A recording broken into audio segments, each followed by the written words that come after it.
दिल्ली में कई साल से अनऑथराइज्ड कॉलोनियों को लेकर चल रहे असमंजस के बादल अब छट चुके हैं। केंद्र सरकार ने दिल्ली की अनऑथराइज्ड कॉलोनियों को जैसा है जहां है के आधार पर नियमित करने का फैसला लिया है। इस निर्णय से न केवल संपत्ति के रजिस्ट्रेशन की प्रक्रिया का रास्ता खुलेगा, बल्कि इन कॉलोनियों में रहने वाले लाखों लोगों को अपने घर का मालिकाना हक पाने का सपना भी साकार होगा। नमस्कार, मेरा नाम है साक्षी। नेशनल मीडिया सेंटर में केंद्रीय आवास और शहरी मामलों के मंत्री मनोहर लाल और दिल्ली की सीएम रेखा गुप्ता ने संयुक्त प्रेस कॉन्फ्रेंस के दौरान इसका ऐलान किया। भारत सरकार ने दिल्ली के लोगों का मालिकाना हक देने के लिए 2019 में एमपीउदय स्कीम लागू की थी और अब उन 1731 कॉलोनियों में से 1511 कॉलोनियों को रेगुलर करने का फैसला लिया गया है। आज का ये दिन इसलिए बहुत महत्वपूर्ण है कि 2019 में अनऑथराइज कॉलोनीज़ के लिए जो एक योजना लाई गई थी, पीएम उदय योजना।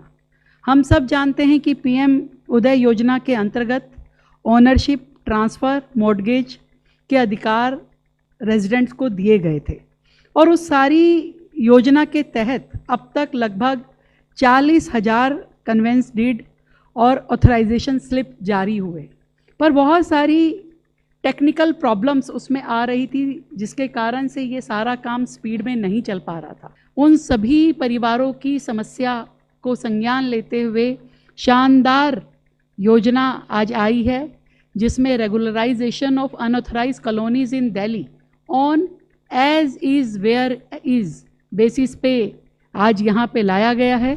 मुख्यमंत्री रेखा गुप्ता के मुताबिक अब पीएम उदय योजना नए फेज में प्रवेश कर रही है।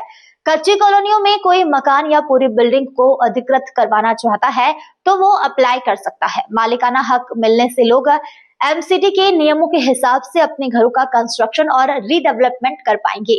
नई स्कीम के तहत पात्रता पूरी करने वाले लोगों को विभाग की ओर से डीड जारी की जाएगी। यह दस्तावेज प्रॉपर्टी के पूर्ण मालिकाना हक का प्रमाण होगा। केंद्रीय मंत्री मनोहर लाल और सीएम रेखा गुप्ता ने बताया कि इस योजना के तहत लोगों को जनरल पावर ऑफ अटॉर्नी यानी कि जीपीए, बिक्री समझौते और कब्जे से जुड़े दस्तावेज पेश करने होंगे। इसी आधार पर मालिकाना हक, ट्रांसफर और मार्जिन की सुविधा दी जाएगी। प्रक्रिया को आसान बनाने के लिए डिजिटल इंटरफेस को और मजबूत किया गया है ताकि आवेदकों को सरकारी दफ्तरों के चक्कर न काटने पड़े। इसमें मकानों के लिए डीड और निजी जमीन पर बनी प्रॉपर्टी के अनऑथराइज्ड स्लिप जारी की जाएगी। लेकिन सवाल है कि आवेदन प्रक्रिया कब से शुरू होगी और इसे पूरा होने में कितना वक्त लगेगा, ये भी आपको बताते हैं। सीएम ने स्पष्ट किया है कि एप्लीकेशन प्रोसेस 24 अप्रैल से शुरू होगा। 7 दिनों के अंदर जीआईएस सर्वे, 15 दिनों के अंदर एप्लीकेशन की खामियों को ठीक करना और 45 दिनों के अंदर कन्वेंस डीड जारी करना अनिवार्य होगा। यहाँ गौर करने वाली बात यह है, फिलहाल दिल्ली की 1511 कॉलोनियों को रेगुलाइजेशन की कैटेगरी में शामिल किया गया है। बाकी कॉलोनियों को अभी कैटेगरी से बाहर रखा गया है।